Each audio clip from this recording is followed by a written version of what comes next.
एक बार गौतम बुद्ध अपने शिष्य के साथ जंगल से गुजर रहे थे।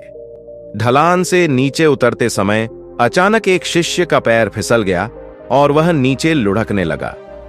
वह एक बड़ी खाई में गिरने ही वाला था कि उसके हाथ पर झटका लगा।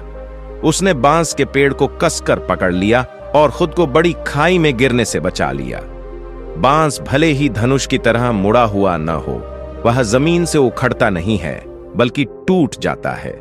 शिष्य ने बांस को कसकर पकड़ लिया और लटकता रहा। कुछ देर बाद बुद्ध आए और अपना हाथ बढ़ाकर शिष्य को ऊपर खींच लिया। फिर वे दोनों अपने रास्ते चलते रहे।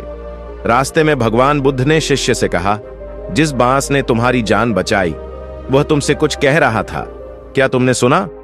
शिष्य ने कहा, नहीं, मैं ध्यान नहीं दे सका क्योंकि जीवन संकट में था और पेड़ लगाने की भाषा भी मुझे नहीं पता।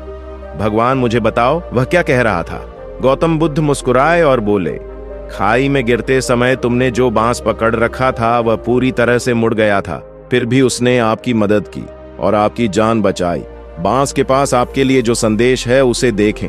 तब बुद्ध ने सड़क के किनारे एक बांस के पेड़ को खींचा और फिर उसे छोड़ दिया, जिससे बांस अपने मूल स्थान पर लौट आया।